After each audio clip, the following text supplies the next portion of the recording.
Digital platform पर आप सभी का स्वागत है।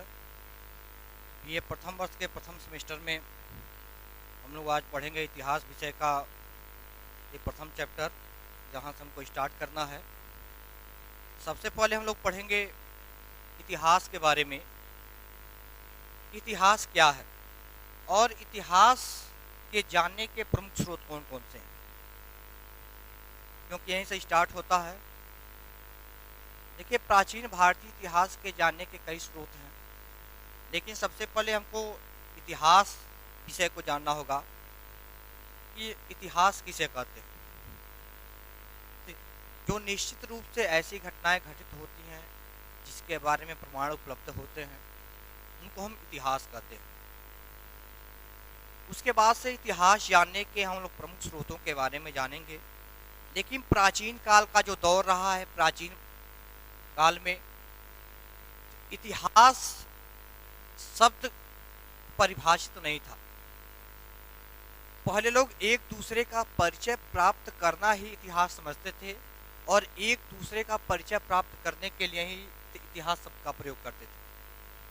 और प्राचीन भारतीय इतिहास के जानने के जो प्रमुख स्रोत हैं, उनके बारे में हम लोग जानेंगे कि वे कौन कौन से स्रोत हैं। देखिए, प्राचीन भारतीय इतिहास के जानने के जो प्रमुख रूप से हैं वह दो स्रोत माने गए हैं। दो कौन कौन स्रोत हैं? स्रोत है वह है पुरातात्विक स्रोत।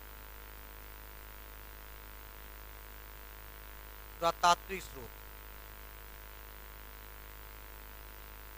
और दूसरा है साहित्यिक स्रोत।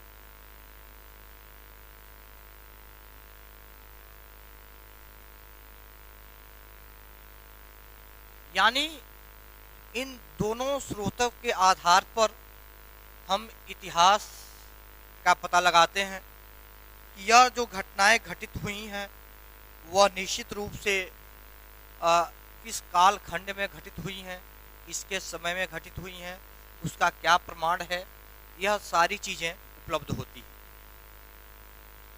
तो इसको हमको जानने के लिए सबसे पहले हमको साहित्यिक स्रोत और पुरातात्विक स्रोतों के बारे में जानना होगा। उसके बाद चीज़ों को मैं बाद में बताऊंगा। देखिए, सबसे पहले जो पुरातात्विक स्रोत होते हैं, पुरातात्विक स्रोत में कई ऐसे पार्ट होते हैं जो पुरातात्विक स्रोत के अंतर्गत आते हैं। क्या क्या चीज़ होता है जो पुरातात्विक स्रोत के अंतर्गत आता है? उसमें होता है अभिलेख। अभिलेख, उसके बाद से अभिलेख के बाद मुद्राएं, स्मारक,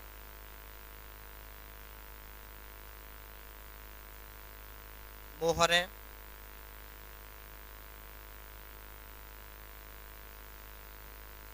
कला। यह जो चीजें हैं, यह सभी चीजें पुरातात्विक स्रोत के अंतर्गत आती हैं। जो खुदाई से प्राप्त चीजें होती हैं या जो अवशेष होते हैं, उसके आधार पर हम इतिहास का पता लगाते हैं। उसके बाद से जो साहित्यिक स्रोत होते हैं, यानी साहित्यिक स्रोत कौन कौन से होते हैं जिनके आधार पर हम इतिहास का पता लगाते हैं या निश्चित रूप से यह चीज़ें घटित हुई हैं। देखिए, सबसे पहले जो चीज़ें निश्चित रूप से घटित हुई हैं के बारे में हम लोग जान लेते हैं।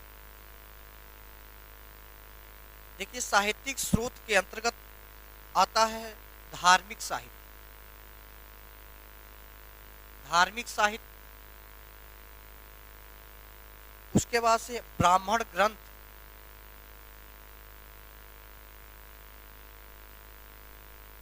ब्राह्मण ग्रंथ, उसके बाद से वेद, पुराण, वेद हो गए, पुराण हो गए, फिर लौकिक साहित्य हो गया। लौकिक साहित्य, लौकिक साहित्य, विदेशी यात्रियों का यात्रा वृत्तांत, विदेशी यात्रियों विदेशी यात्री जो थे उनका कह सकते हैं यात्रा वृत्तांत,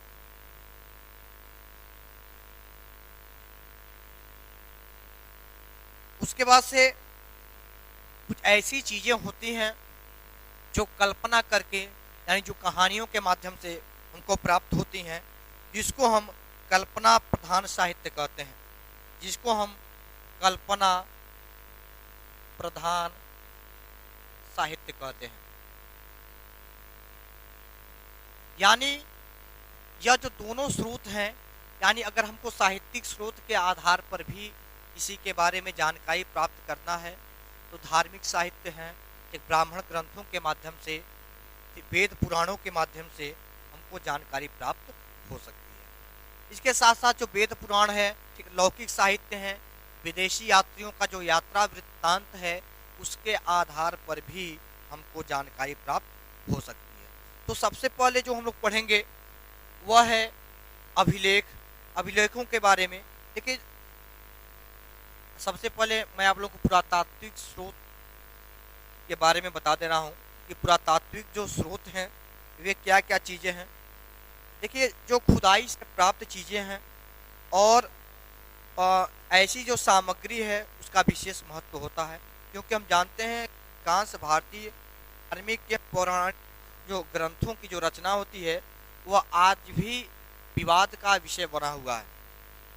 फलतः इन ग्रंथों के आधार पर किसी काल विशेष की आर्थिक एवं सामाजिक स्थिति की जानकारी देना पूर्णतः वह संभव नहीं है। इसलिए ऐतिहासिक चीज़ों की जानकारी हमको पूर्ण रूप से पुरातात्विक स्रोतों के आधार पर ही प्राप्त हो सकता है, और इसमें जो उत्खनन से प्राप्त चीज़ें हैं उसके आधार पर हम उस कालखंड का पता लगाते हैं। इसके साथ साथ देखिए, सबसे पहला है पुरातात्विक स्रोत के अंतर्गत अभिलेख। देखिए, जो अभिलेख है, अभिलेख पहले जान जाइए अभिलेख के बारे में। देखिए, अभिलेख अध्ययन करने को देखिए जो पूरा लेखन शास्त्र है कहा जाता है, जैसे मुद्रा शास्त्र के सामने इसका भी संबंध बहुत ही गहरे रंग का है। देखिए, मुहर, स्तंभ, चट्टाने, ताम्रपत्र, ईंट, मंदिर की भित्तियाँ पर प्राचीन लिपि के रूप में चीज़ें पाई जाती हैं, और आज देश के विभिन्न जो संग्रहालय हैं उनमें इन चीज़ों को रखा गया है, जिसके आधार पर हम प्राचीन भारतीय इतिहास के बारे में जानकारी प्राप्त कर सकते हैं। तो यह अभिलेख भी एक प्रमुख कह सकते हैं कि माध्यम है प्राचीन भारतीय इतिहास को जानने के लिए। उसके बाद से मुद्राएं। देखिए, मुद्रा है, प्राचीन काल में जो भी सिक्के प्रचलित थे, जब खुदाई होती है पुरातात्विक विदों के द्वारा, उसमें तमाम मुद्राएं प्राप्त होती हैं, और उन मुद्राओं के माध्यम से इसमें सोना, चांदी, तांबा, लेड शीशा और पकी हुई मिट्टी के सिक्के, तमाम ऐसी चीज़ें मिलती हैं जिसके आधार पर उस पर जो भी चिन्ह अंकित होते हैं या उस पर जो चीज़ें लिखी हुई होती हैं, अगर कोई शासक है तो उस शासक के शासन काल का जिक्र होता है, तो इसके आधार पर हम पता लगा सकते हैं कि यह मुद्रा किस शासक के शासनकाल की है या कितनी पुरानी है और समय का समय क्या था, और तमाम ऐसी चीज़ों का जिक्र मुद्राओं पर किया जाता था। इसलिए मुद्रा भी पुरातात्विक स्रोत के अंतर्गत इतिहास को जानने का एक प्रमुख माध्यम है। उसके बाद से नंबर आता है स्मारक। देखिए, जो स्मारक है, स्मारक एवं जो भवन होते हैं उनमें मंदिरों एवं भवनों की जो शैली की जो बनावट होती है उसके आधार पर हम यह जानकारी प्राप्त कर सकते हैं कि यह किस शैली का है और यह किसके द्वारा बनाया गया है।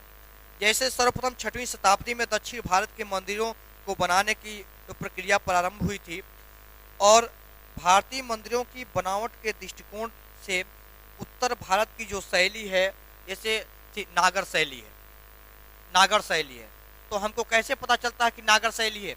यानी उन स्मारकों पर जो चीज़ें अंकित होती हैं, जो चीज़ें बनी हुई होती हैं, उसके आधार पर हमको जानकारी प्राप्त होती है और उस बनावट के आधार पर हम यह कह सकते हैं कि यह किस शैली की है और किसके द्वारा बनाया गया है। और तमाम ऐसी चीज़ें होती हैं जैसे द्रविड़ शैली है, और इन शैलियों के द्वारा मंदिरों की बनावट के विकास की जानकारी होती है। साथ साथ देवी देवताओं के मंदिरों के कारण विभिन्न धार्मिक विश्वासों के बारे में भी हमको जानकारी प्राप्त हो सकती है। तो इस प्रकार से जो स्मारक होते हैं, स्मारकों तो के द्वारा भी हमको पुरातात्विक स्रोतों के आधार पर भारतीय इतिहास को जानने का अवसर प्राप्त होता है। अगला आता है मोहर। देखिए जो मोहरें होती हैं यह सबसे प्रमुख चीज़ें होती हैं।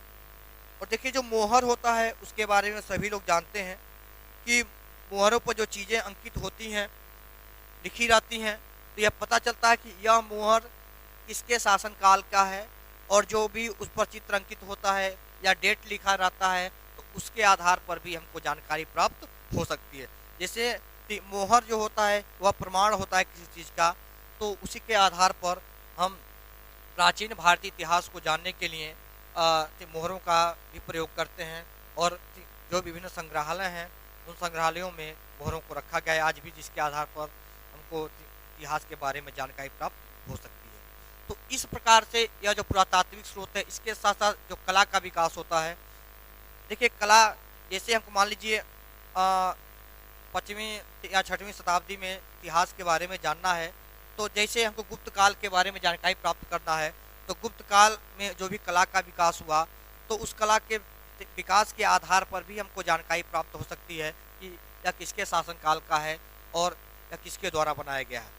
तो तमाम ऐसी चीज़ें होती हैं जिसके आधार पर हम प्राचीन भारतीय इतिहास को जान सकते हैं। आज हम लोग पुरातात्विक स्रोतों को जाने हैं, क्योंकि पुरातात्विक जो स्रोत है यह काफ़ी इम्पोर्टेंट स्रोत है। उसके बाद से जो हम लोग अगले कक्षा में पढ़ेंगे, यानी अगले क्लास में हम लोग पढ़ेंगे वह साहित्यिक स्रोत के बारे में। तो आज के लिए इतना काफ़ी है, क्योंकि साहित्यिक जो स्रोत है, साहित्यिक स्रोत के अंतर्गत जो भी चीज़ें हैं उसको क्रम वाइज अगली कक्षा में बताई जाएगी। लेकिन जो चीज़ें हैं जैसा मैंने आप लोगों को बताया है, उन चीज़ों को व्यवस्थित तरीके से पुरातात्विक स्रोत के अंतर्गत रखा गया है। आज के लिए बस इतना ही। धन्यवाद।